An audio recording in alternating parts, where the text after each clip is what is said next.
Nama saya Sutrisno. Saya bukan siapa-siapa. Hanya buruh bangunan dari pinggiran Blitar, Jawa Timur. Sejak istri saya meninggal 3 tahun lalu, saya membesarkan 2 anak saya sendirian. Hidup kami sederhana, sangat sederhana, bahkan bisa dibilang miskin. Tapi kami bahagia, selama kami bisa makan dan tertawa bersama. Sampai hari itu datang, hari di mana dunia saya runtuh. Salsabila, anak sulung saya, mulai sering demam. Awalnya saya pikir cuma masuk angin atau kecapean.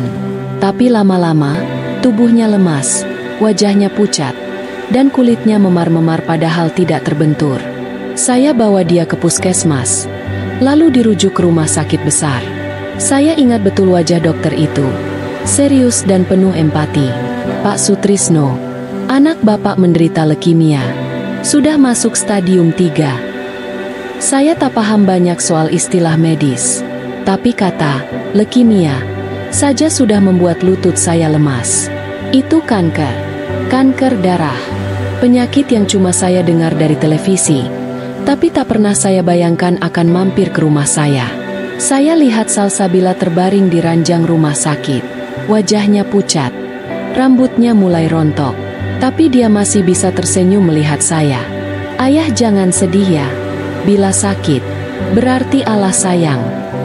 Bagaimana anak sekecil itu bisa berkata sekuat itu?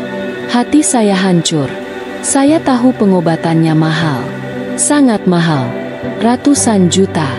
Saya bahkan tidak punya simpanan 1 juta pun. Saya hanya seorang buruh bangunan yang kadang dapat kerja, kadang tidak. Mau pinjam? Kepada siapa? Di kampung. Semua sama-sama susah. Malam itu, saya hanya bisa menangis di musala kecil rumah sakit. Saya sujud, menangis sejadi-jadinya, memohon ke Allah agar jangan ambil anak saya. Saya tidak tahu lagi harus bagaimana. Waktu terus berjalan. Dokter terus menanyakan apakah saya bersedia memulai perawatan. Tapi semua tergantung uang. Uang yang tidak saya punya. Saya mulai putus asa. Sampai suatu malam, saya mendengar pembicaraan 2 orang di warung kopi. Mereka membahas tentang seseorang yang menjual ginjalnya untuk uang. Awalnya saya anggap itu gila. Tapi setelah beberapa hari menahan lapar dan melihat anak saya muntah darah, saya mulai berpikir ulang. Saya cari informasi dari Facebook, lalu grup WhatsApp, sampai akhirnya saya dapat kontak seseorang. Iya, calo. Saya tahu ini salah, tapi jika itu bisa menyelamatkan anak saya. Pak, saya serius. Saya jual ginjal saya. Tapi tolong cepat. Anak saya butuh uang buat berobat. Beberapa minggu kemudian, saya sudah masuk ruang operasi di kota lain. Semuanya serba diam-diam.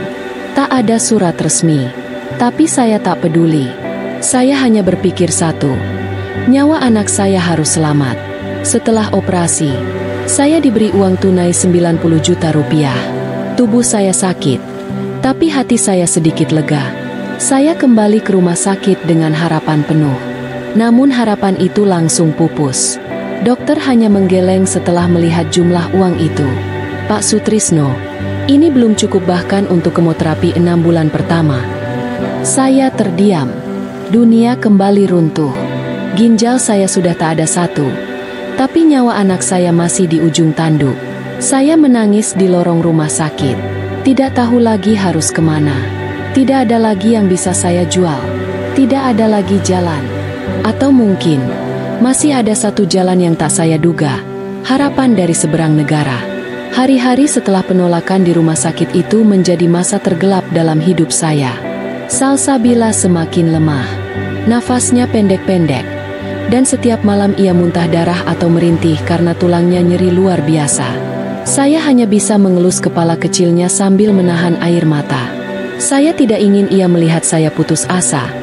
Walau kenyataannya hati saya sudah remuk. Suatu malam, setelah saya salat tahajud dengan tubuh masih nyeri akibat operasi ginjal, saya duduk di lantai kamar dan menulis surat tangan. Surat itu bukan untuk pemerintah, bukan untuk rumah sakit, bukan juga untuk media, tapi untuk siapa saja yang bisa membaca. Saya tulis dengan pena biru di kertas bekas fotokopi. Nama saya Sutrisno. Saya warga miskin dari Blitar. Anak saya, Salsabila, umur 9 tahun, sakit kanker darah. Saya sudah jual ginjal, tapi tetap tidak cukup. Saya mohon, siapapun di luar sana yang bisa bantu, tolong anak saya. Jangan biarkan dia mati karena saya miskin. Saya foto surat itu, lalu kirim ke Facebook sebuah komunitas kemanusiaan asal Malaysia yang pernah saya lihat menolong TKI. Saya tak tahu apakah mereka akan membaca. Saya juga tak berharap banyak. Tapi malam itu saya menaruh harapan terakhir saya pada dunia maya. Seminggu berlalu, tak ada balasan. Saya mulai lupa soal surat itu. Hingga suatu pagi, ketika saya sedang menyuapi Salsabila bubur, telepon saya berdering. Nomornya dari luar negeri. Ragu-ragu saya angkat. Assalamualaikum, ini Pak Sutrisno. Suara di seberang sangat sopan, dengan logat Melayu yang kental. Iya, saya. Saya Azwan dari Malaysia. Kami dari Yayasan Kasih Insani. Kami baca kisah bapak dan anak bapak. Kami mahu bantu. Kami akan uruskan semua. Rawatan, tempat tinggal, dan makan minum. Kalau Bapak setuju, kami akan jemput ke Kuala Lumpur. Saya terdiam. Bibir saya gemetar. Rasanya tak nyata. Saya berusaha berkata-kata, tapi yang keluar hanya isakan. Terima kasih. Ya Allah, terima kasih. Salsabila memegang tangan saya pelan. Ayah, kenapa? Saya memeluk dia erat-erat. Malaikat datang. Nak, mereka datang dari Malaysia. Seminggu setelah telepon itu, kami dibantu mengurus paspor dan izin keberangkatan. Biayanya semua ditanggung. Saya masih merasa seperti bermimpi saat pesawat kami mendarat di Bandara Kaelia, Malaysia. Di sana, kami disambut oleh 3 orang dari yayasan, Tuan Azwan, Kak Rohani, dan 1 dokter muda bernama Farah. Mereka tersenyum, membawa kursi roda untuk Salsabila, dan langsung membawa kami ke hospital Selayang. Salsabila kagum melihat fasilitas rumah sakit. Bersih, luas, dan perawatnya semua ramah. Bahkan yang tak mengenal kami, menyapa dengan senyum.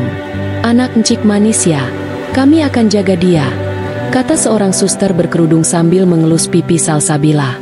Dokter menyusun jadwal kemoterapi dan transfusi.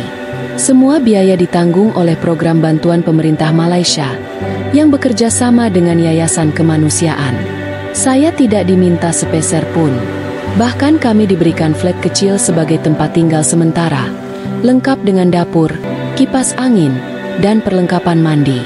Hari pertama kemoterapi berjalan dengan tegang. Salsabila muntah dan demam. Tapi para perawat selalu datang menenangkan. Bahkan kadang menyanyikan lagu anak-anak untuk membuatnya tertawa. Saya tak berhenti bersyukur. Setiap malam, saya sujud lama-lama di musala dekat rumah sakit. Bukan untuk minta apa-apa lagi, tapi hanya untuk berterima kasih. Karena ternyata, Tuhan menjawab doa saya lewat tangan-tangan baik di negeri seberang. Malaysia bukan negara kami, Nak, tapi mereka sudah jadi keluarga kita. Bisik saya ke Salsabila yang tertidur dengan senyum kecil di bibirnya. Kemoterapi demi kemoterapi kami jalani. Rambut Salsabila rontok seluruhnya. Tubuhnya melemah. Tapi semangatnya, anehnya, justru semakin kuat. Ia mulai hafal nama-nama suster dan dokter yang merawatnya. Ia bahkan menggambar wajah mereka satu persatu di buku gambar yang diberikan oleh relawan. Salsabila hadiahkan gambar ini untuk Dr. Farah nanti kalau sudah sembuh, katanya sambil tersenyum. Saya duduk di sampingnya, tak mampu berkata apa-apa. Hanya menatap wajah anak yang kini menjadi malaikat kecil yang penuh cahaya. Waktu terus berjalan. Hari berganti minggu. Bulan berganti bulan. 3 bulan sejak kemoterapi dimulai. Hasil tes darah Salsabila menunjukkan perubahan positif. Dokter mengatakan sel kanker mulai mengecil. Saya sujud syukur. Saat itu, saya tak peduli orang melihat saya menangis sambil mencium lantai rumah sakit. 6 bulan kemudian, dokter mengumumkan bahwa Salsabila memasuki tahap remisi. Artinya, sel kanker sudah tak aktif, walau tetap harus diawasi. Itu adalah kabar terbaik sepanjang hidup saya. Saya peluk Dokter Farah, peluk suster-suster. Mereka semua ikut menangis bahagia. Salsabila melompat-lompat kecil di lorong rumah sakit. Rambutnya tumbuh kembali, tipis dan keriting. Ia tak lagi pucat, dan sudah bisa berlari-lari kecil di taman depan rumah sakit, mengejar kupu-kupu seperti anak-anak lainnya. Kami tetap tinggal di flat yang disediakan yayasan. Tapi kini, saya tak hanya menjadi ayah dari anak pasien. Saya mulai bekerja serabutan membantu di dapur rumah singgah yayasan. Saya cuci piring, bersih-bersih. Kadang bantu angkut logistik bantuan. Tuan Azwan menyarankan agar saya bekerja penuh waktu. Pak Sutrisno, kami tak bisa gantikan apa yang sudah hilang dari hidup Bapak. Tapi jika Bapak mau, kami akan bantu agar Bapak dan Salsabila bisa terus tinggal di sini. Kami sudah ajukan permohonan izin tinggal jangka panjang untuk Bapak. Saya terdiam. Mata saya panas. Malaysia sudah seperti rumah kedua, Tuan. Tapi bagaimana saya bisa balas semua ini? Tuan Azwan hanya tersenyum. Dengan menjadikan Salsabila anak yang kuat dan baik, itu saja cukup. 2 tahun berlalu sejak pertama kali kami menginjakkan kaki di Malaysia. Salsabila kini bersekolah di sekolah internasional kecil milik yayasan.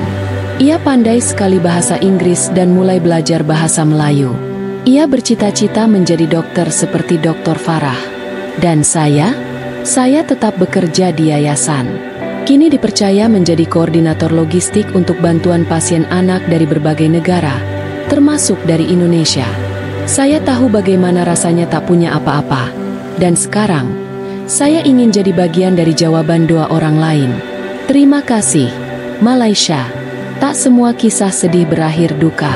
Kadang, Tuhan memilih caranya sendiri untuk menunjukkan kasih. Untuk saya dan Salsabila, kasih itu datang dari negeri tetangga, dari tangan-tangan lembut yang bahkan tak kenal siapa kami.